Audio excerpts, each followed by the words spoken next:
Okay, so you want to buy a private island, find a dot in the Caribbean, wire the money, plant a flag, and live out the rest of your life with no neighbors and no rules. But here's the strange part.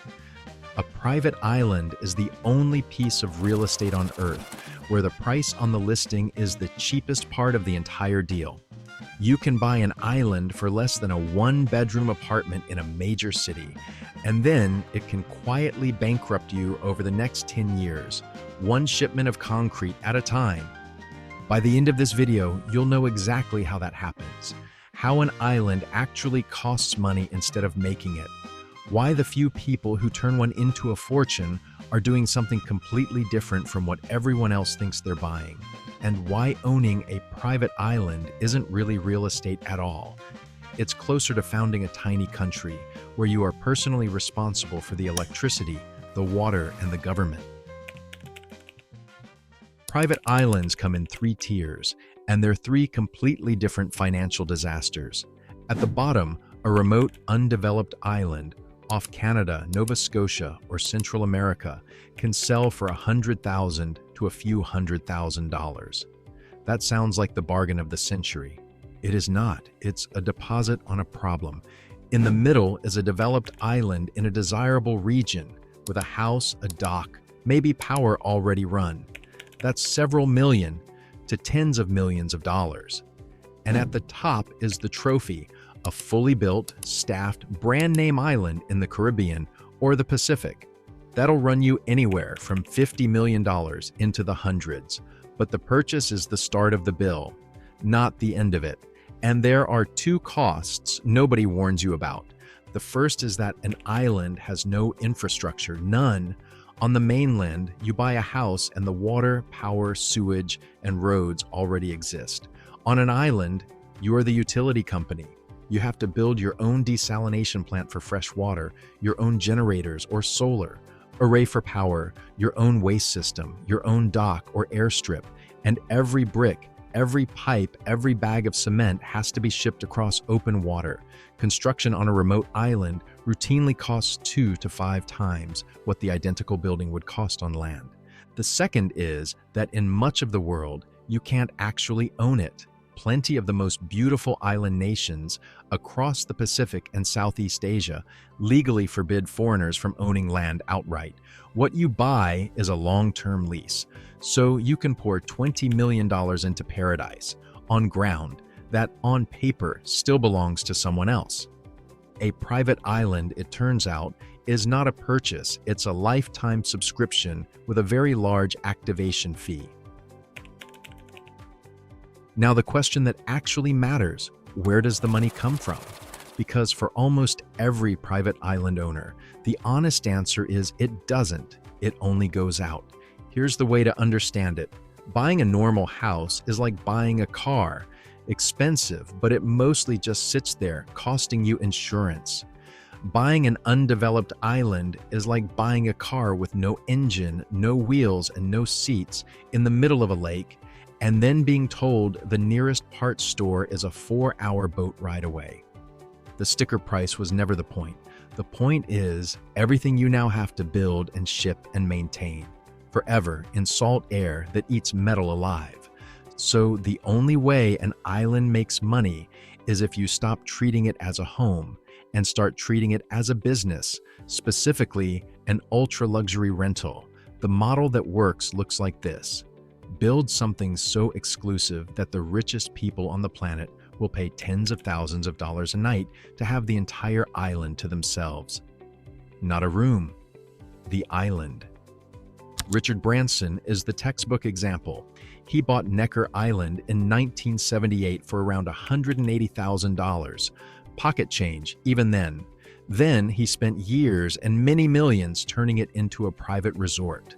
Today, renting the whole of Necker Island runs in the neighborhood of $100,000 a night, hosting around 30 guests, and it's booked by people who consider that reasonable.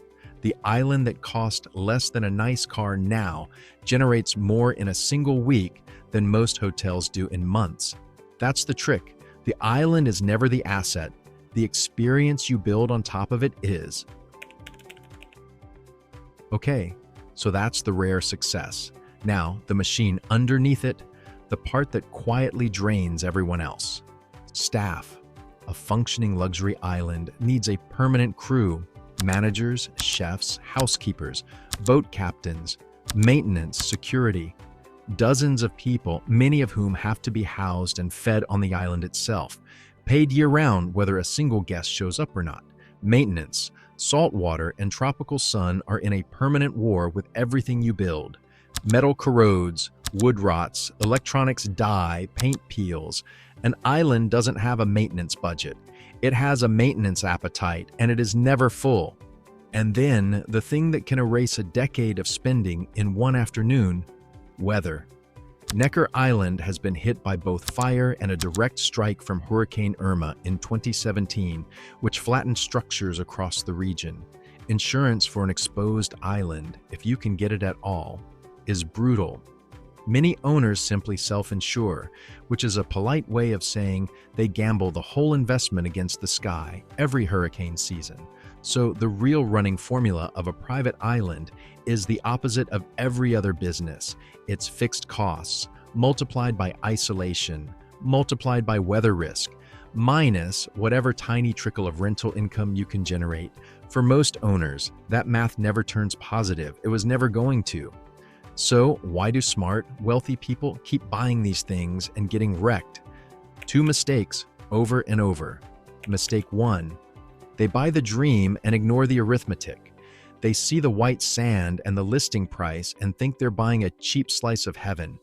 They are actually signing up to personally fund a remote settlement, power plant, water plant, staff, transport, and all, out of their own pocket indefinitely, with no economies of scale and no neighbors to share the cost. The island doesn't go bankrupt. The owner's patience and bank account do. Mistake two: they forget they can't get out. A private island is one of the most illiquid assets on the planet. The pool of people who want to buy a remote island, can afford it, and want that specific island is tiny. So when an owner finally gives up, and many do, they often can't sell at anything close to what they sank into it. Half-built dream islands sit on the market for years, quietly rotting, monuments to a fantasy that met a shipping invoice. The land gives you privacy and status. It also locks your money inside a place that the next buyer may simply never come for.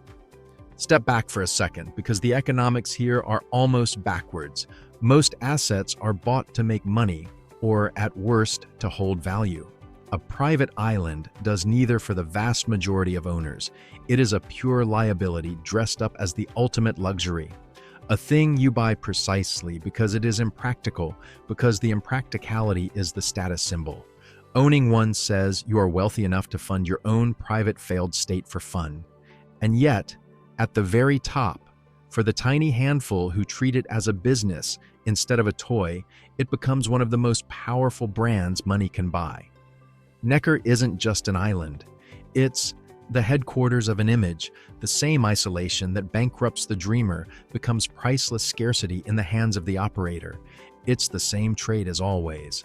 A guaranteed, never-ending cost against an upside that only appears if you build something the rest of the world cannot copy. So, let's pull it together. How much do you actually make if you do this right? And what does it cost if you don't? Scenario 1. The way it usually goes: you buy an undeveloped island for $200,000, feel like a genius, and then spend the next several years pouring 5, 10, 15 million into making it merely livable. Water, power, a dock, a house, staff. You generate no income. You have created, at great expense, a beautiful place to lose money for the rest of your life. On paper, the asset is worth millions. In practice, you may never get a cent of it back out. Scenario 2, the way it works: you treat the island as a luxury hospitality business from day one. Tens of guests, 6 figures a night, booked out a meaningful chunk of the year, with the brand doing as much work as the beaches. Now the same isolation that ruins amateurs is the entire product. Branson bought Necker for under $200,000 and turned it into an asset reportedly worth well over $100 million. not because the land appreciated, but because of what he built and the name he attached to it. So if you decide to buy a private island, remember the one rule that actually matters. You're not buying land, you're founding a country, appointing yourself its only taxpayer. And the only ones who get rich are the ones who figure out how to charge admission.